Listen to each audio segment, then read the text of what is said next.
Le magicien d'Oz, chapitre 6, le lion poltron. Pendant tout ce temps, Dorothée et ses compagnons avaient cheminé à travers les bosquets touffus. La route était toujours pavée de briques jaunes, mais elle disparaissait sous les branches cassées et les feuilles mortes, ce qui rendait la marche pénible. Les oiseaux se faisaient rares à cet endroit de la forêt, car les oiseaux recherchent les clairières inondées de soleil. Par contre, on entendait parfois le grognement profond de quelque animal sauvage caché parmi les arbres. Cela faisait battre très fort le cœur de la petite fille, car elle se demandait ce que c'était. Mais Toto, lui, avait compris. Il ne quittait pas Dorothée d'une semelle et n'osait même pas répondre en aboyant. « Combien de temps allons-nous mettre ?» demanda la fillette au bûcheron en fer-blanc, « pour sortir de la forêt ?»« Je n'ai aucune idée, » s'entendit-elle répondre. « C'est la première fois que je vais à la cité d'Émeraude. Autrefois, mon père avait fait le voyage dans mon enfance, et il avait gardé le souvenir d'une longue marche à travers un pays dangereux, tout en reconnaissant que la région était belle quand on s'approchait de la cité où habitait Oz. Mais je ne crains rien avec mon bidon d'huile, et on ne peut pas faire mal à l'épouvantail. Quant à vous, vous portez au front la marque du baiser de la bonne sorcière, qui vous protège de tout danger. « Mais Toto, dit la fillette inquiète, qu'est-ce qu'il a pour le protéger, lui ?»« C'est à nous de le protéger s'il est en danger, » répliqua le bûcheron en fer-blanc. Comme il prononçait ces mots, la forêt retentit d'un formidable rugissement et l'instant d'après, un lion bondissait sur la route. D'un coup de patte, il fit vasser l'épouvantail qui retomba de l'autre côté du chemin. Puis, il donna au bûcheron en fer-blanc un coup de ses griffes acérées. Le bûcheron se retrouva par terre et resta étendu, immobile. Mais, à la grande surprise du lion, le fer-blanc portait à peine une éraflure. Quant au petit Toto, maintenant que l'ennemi était là, il courut vers le lion en aboyant.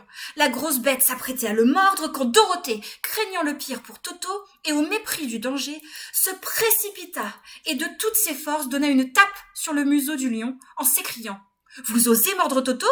Vous devriez avoir honte, une grosse bête comme vous, de mordre un pauvre petit chien. » « Mais je ne l'ai pas mordu, » dit le lion en se frottant le museau avec sa patte, là où Dorothée l'avait tapé. « Non, mais vous avez essayé, répliqua-t-elle. Vous n'êtes qu'un gros poltron. »« Je sais, » dit le lion en baissant la tête d'un air penaud. « Vous ne m'apprenez rien. Mais qui puis-je ?»« Comment voulez-vous que je le sache, quand je pense que vous avez frappé un homme empaillé comme le pauvre épouvantail ?»« Il est empaillé ?» demanda le lion tout surpris, en le regardant relever l'épouvantail et le remettre sur ses pieds, tandis qu'elle tapotait pour lui redonner une forme. « Bien sûr qu'il est empaillé, » rétorqua Dorothée, encore sous le coup de la colère. « Je comprends maintenant pourquoi il a roulé si facilement, » remarqua le lion. « J'ai été étonnée de le voir tournoyer sur lui-même. Et l'autre, il est empaillé lui aussi ?»« Non, » dit Dorothée, « il est en fer blanc. » Et elle aida le bûcheron à se remettre d'aplomb. « Voilà pourquoi j'ai failli me casser les griffes, » dit le lion. « Quand elles ont crissé contre le fer blanc, j'en ai eu la chair de poule.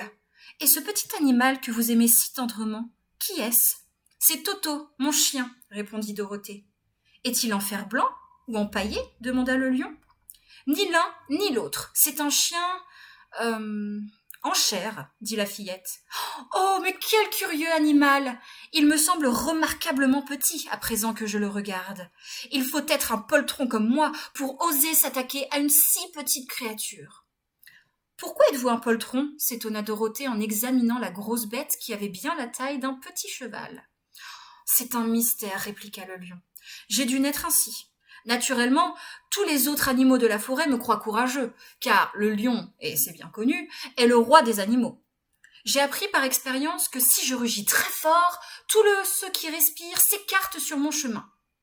J'ai toujours eu horriblement peur en présence des hommes, mais il suffit que je rugisse pour qu'ils s'enfuient à toutes jambes. Si les éléphants, les tigres et les ours avaient essayé de m'attaquer, c'est moi qui me serais sauvée, tellement je suis poltron. Mais au moindre de mes rugissements, ils décampent tous, et naturellement, je ne les retiens pas. »« Mais cela n'est pas bien du tout.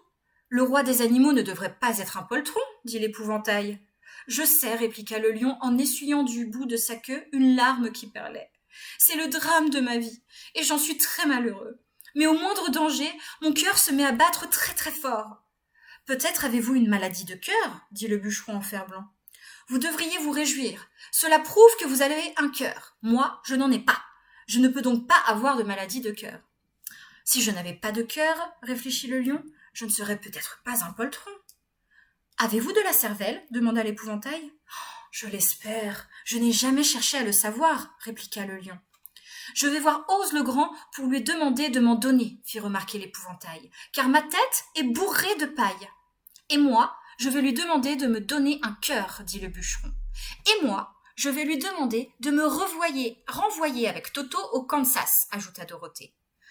À votre avis, Ose pourrait-il me donner du courage demanda le lion poltron. Pourquoi pas, s'il peut me donner de la cervelle, dit l'épouvantail. Ou me donner un cœur, dit le bûcheron en fer-blanc. Ou me revoyer au Kansas, dit Dorothée. Dans ce cas, si vous ne voyez pas d'inconvénient, je vais vous raccompagner, dit le lion, car ma vie est tout simplement insupportable si on ne me donne pas un peu de courage. Vous êtes vraiment le bienvenu, répondit Dorothée, car vous allez nous protéger des autres bêtes sauvages. Elles doivent être encore plus poltronnes que vous, si elles se laissent effrayer par vous aussi facilement. En effet, dit le lion, mais cela ne me rend pas plus courageux, et cela me désole d'être un poltron. Une fois de plus, notre petit groupe se remit en route. Le lion faisait d'imposantes enjambées à côté de Dorothée. Au début, Toto accepta mal ce nouveau compagnon. Il n'arrivait pas à oublier qu'il avait failli finir en marmelade entre les puissantes mâchoires du lion. Mais au bout d'un moment, ses ressentiments se dissipèrent et ils devinrent vite une paire d'amis. La journée passa sans qu'une autre aventure vînt troubler la paix de leur voyage. À un moment donné, toutefois, le bûcheron en fer-blanc mit le pied sur un scarabée qui cheminait sur la route, tuant ainsi la pauvre petite créature. Lui, qui n'aurait pas fait de mal à une mouche, se sentit très malheureux, et tout en marchant, il versait des larmes de regret.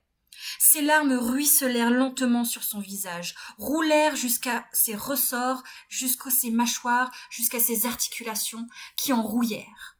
Peu après, Dorothée lui posa une question, et le bûcheron en fer-blanc ne répondit pas. Il ne pouvait plus desserrer les dents. Ceci lui fut très peur. Il s'adressa par geste à Dorothée pour qu'elle le secourût. Peine perdue, car elle n'arrivait pas à le comprendre. Le lion aussi était intrigué. Que se passait-il donc ? Mais l'épouvantail saisit le bidon d'huile dans notre panier de Dorothée et oignit les mâchoires du bûcheron. L'instant d'après, il reparlait normalement. « Cela m'apprendra, dit-il, à regarder où je mets les pieds. Car s'il m'arrivait de tuer un autre insecte, je ne pourrais retenir mes larmes. La rouille me coincerait les mâchoires et m'empêcherait de parler. » Puis, il poursuivit son chemin avec mainte précaution, les yeux fixés sur la route, et dès qu'il voyait la moindre petite fourmi avançant péniblement, il l'enjambait pour éviter de lui faire du mal. Le bûcheron en fer-blanc savait pertinemment qu'il n'avait pas de cœur. C'est pourquoi il prenait grand soin de n'être jamais cruel ni méchant à l'égard de qui que ce soit. « Vous autres qui avez un cœur pour vous guider, dit-il, vous ne risquez jamais de faire du mal. Mais moi, qui n'en ai pas, je dois être très prudent. Dès qu'Ose m'aura donné un cœur, naturellement, je n'aurai plus besoin de me surveiller à chaque instant.